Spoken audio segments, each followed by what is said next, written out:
Kerbal Space Program, the game where basically anything can happen, and if something can go wrong, it will go wrong. My plan was to make a train and travel to every obelisk on Kerbin. I had a Kerbal stationed at every obelisk that I was going to meet up with, and this is how it went. So we're off!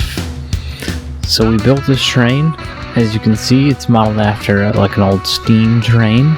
You got the locomotive in the front, the coal car as it would be in the back. Behind the coal car is a secret, and then behind that is 4 little passenger pods, because at each monolith, the plan is to pick up a Kerbal at every monolith. They're waiting for us going on a cross-country adventure to pick these people up and to see all the obelisks with our train.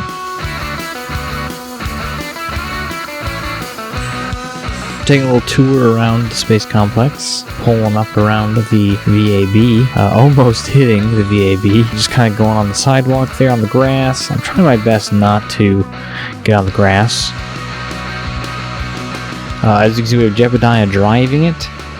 He's at the helm, and then Valentina is in the car behind the coal car, which we will see in a moment. But we are heading toward our first obelisk, which just happens to be just slightly north from the complex. Yeah, I'm trying to stay off the grass. As you can tell, it's not really working. I was trying to stay on the concrete. Distance there is our obelisk, which we have a Kerbal standing by, ready to be picked up for their voyage, which they'd be the lucky one, the one that got to see every obelisk, because they're the first ones to get picked up. See, this is our first encounter with what I like to dub the speed snake. When you go too fast, you start to wiggle like a little snake.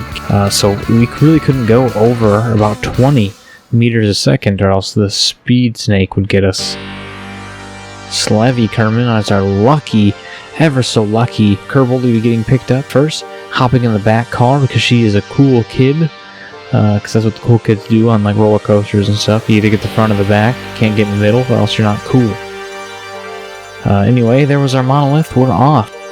Now over toward the mountains, which I believe are called K2, I could be wrong. Heading west there. In the mountains there is another monolith.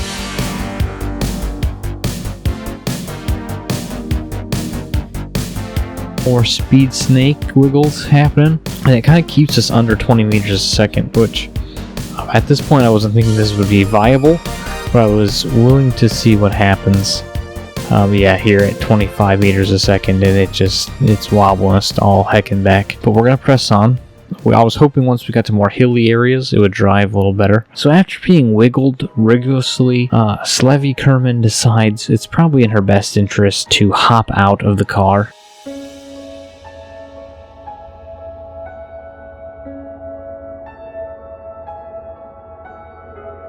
It really wasn't in her best interest. I don't know how to explain this other than the Kraken got her, or the Speed Snake ate her, but Slevy Kerbin, I salute you. Thank you for your sacrifice. Rest in peace. The check will be sent in the mail to your family, and I'm so sorry.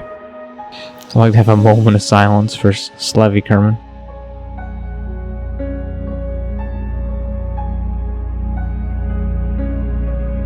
As you can see here, I didn't know what her name was because I didn't know her very well, so I just left it blank. The editors will figure it out in post. No. So after that horrible catastrophe, Jebediah makes his way back to the helm. I don't even know, what is it actually called on a train? I'm sure it has a word. It's not the helm, that's for sure. But anyway, the helm of the train, back at it. Hoping to forget about what just happened. We're not in high spirits, but we're gonna press on to see what's in store for us. I tried to mess around with some of the configurations on the hinges, the wheels, changing friction, changing hinge percentages and things like that, keeping them locked versus unlocked, but as you can see, nothing happened. Nothing fixed it. The speed snakes, they were out in full force today.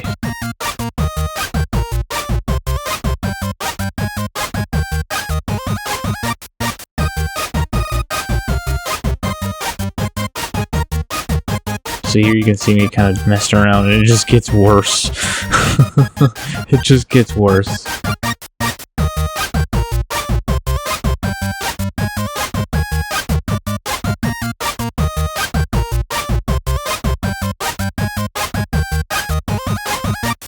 As we speed snake to death, I completely forgot that I had a Kerbal stationed at the island airport waiting for us, also wanting to take this voyage to the obelisk, so quickly I make a stop. We detach the 4 passenger cars, pull the train forward, detach car number 1 as it shall be called. What could car number 1 be? I wonder what it could be. It couldn't possibly be a plane. It's not obviously a plane. Oh yeah, this is our little plane. This was gonna get the Kerbals in the hard to reach areas of the map. Wheels that fold down, wings that fold down. We had a little trouble getting off the ground. It flies fine once it's in the air, but it just can't get off the ground. I need a little bump. I need to hit a bump to get in the air. But after getting to some ungodly speed on ground, eventually we get nudged in the right direction, that is the sky. Look how happy Valentina is. She's having a blast.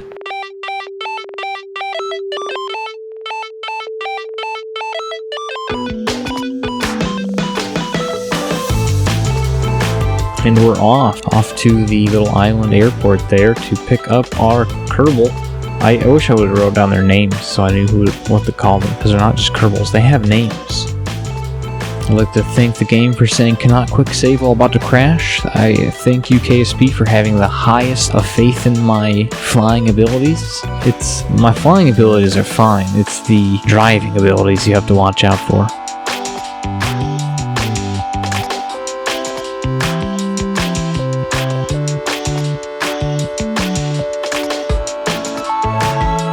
Here we are swooping over to the island. You can see the runway there. Looking a little run down from what I remember, but we're coming in for a landing. This thing slows down very fast. It's very heavy. It's like a brick with wings. I think I have to turn the engines. Yeah, turn the engines back on just to give us a little more power, just to get us to the actual airstrip and not landing in front of it, because that would be embarrassing.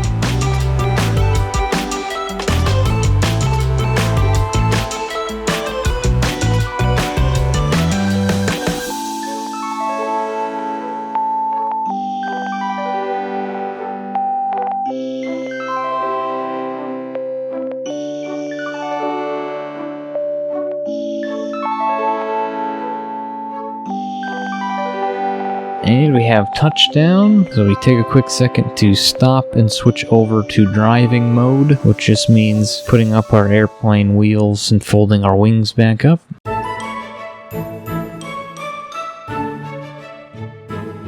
Somewhere around here is a Kerbal. Where could she be? It's a mystery. Where is she? Could be anywhere. Is she over there? Is she over here? Is she behind that rock? Is she behind that tree? Oh no, she's being edgy on the roof. But like a true badass, she base jumps off that roof.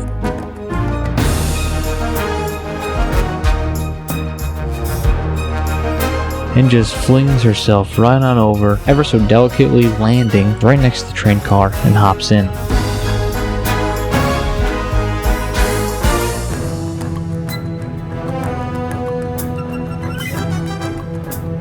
So I sit there for a minute with our brakes on just to get our engines up to speed a little more, because we have only half the runway, because I didn't feel like taxiing myself anywhere. So we just sent it, and we've learned in the past that when I send it, only good things happen.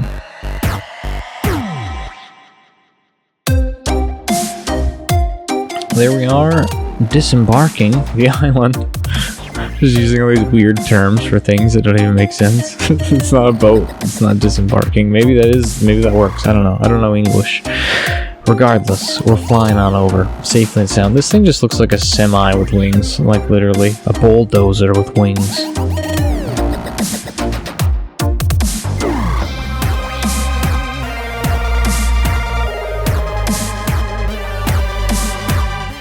Here the bulldozer with wings is gliding on in, ready to land. Luckily we stopped short, we stopped before all the hills, so we have plenty of flat land to aim for. I'm just trying to hit the land, I wasn't even trying to get close to the train.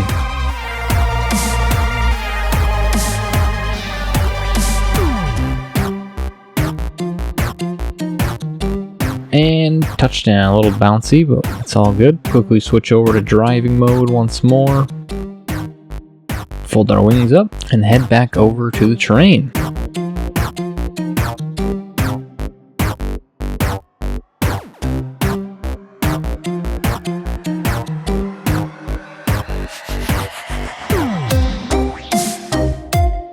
Judging by my sweet parallel parking skills, you'd probably think I'm a master at parallel parking.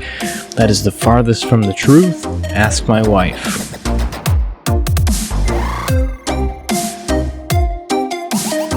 Back in the train, back into the plane, and once again, we are a full train. I believe this is called shunting in the train world. I'm shunting the train.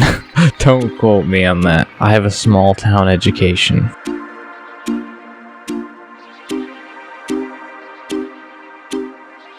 And we are off once again, heading west, off toward the mountains to see our second obelisk. We were barely making it up this hill.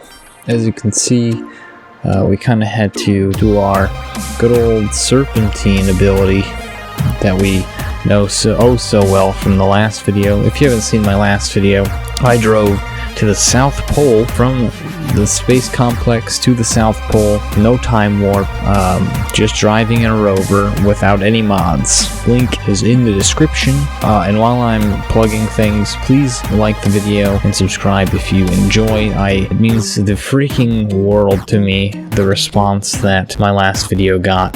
You guys will never understand how much it warms my dark little heart. But yeah, thank you guys. Anyway, enough of that. We're driving a train. we're manly men. We're driving a train. We're dealing with speed snakes. What's more manly than dealing with speed snakes? Am I right? And it was almost unbearable. Like literally, I don't think I could have continued. This is me just trying to just fight through it. As you can see, it's hard to do. And at 15 meters a second, it took me 37 hours to drive to the South Pole. It would take me 60 hours probably at this speed, if not more. 80 hours probably. As you can see there, we got rid of our last passenger train. We did the math. We didn't need it. We only had 6 Kerbals to pick up, and since we lost one, we didn't need the space. As you can see, it didn't help. And I've noticed throughout this video, I've seen, as you can see, a lot. Someone please count how many times I've said that and let me know. But yeah, we're dealing with more speed stakes. Speed stakes? No, speed snakes. And I just couldn't do it anymore.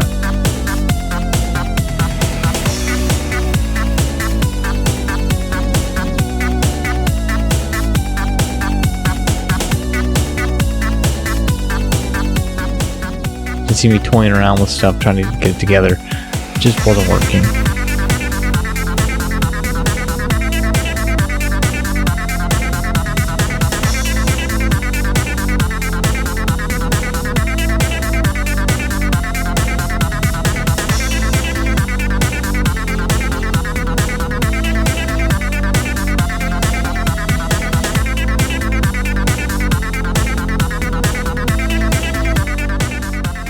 As much as I wanted to do this and not have to go back to the drawing board, I stopped, I took the train, I stripped off the unnecessary bits of it that accumulated over me trying multiple things and it not working.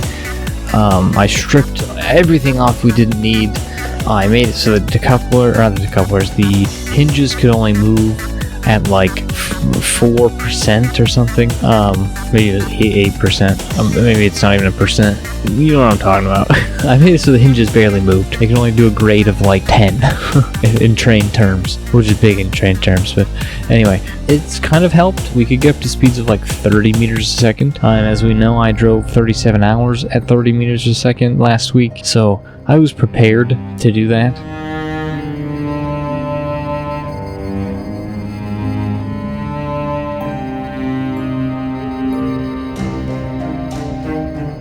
I was fiddling around with some stuff, just trying to get it to work, dial it in, make it work fine.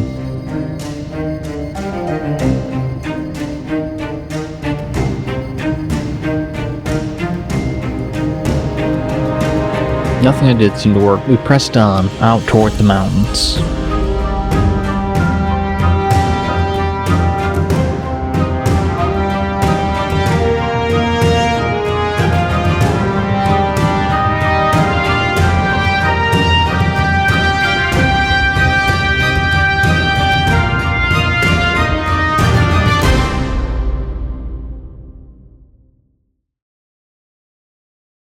Alright, I guess Kerbal Space Program just isn't quite ready yet for trains.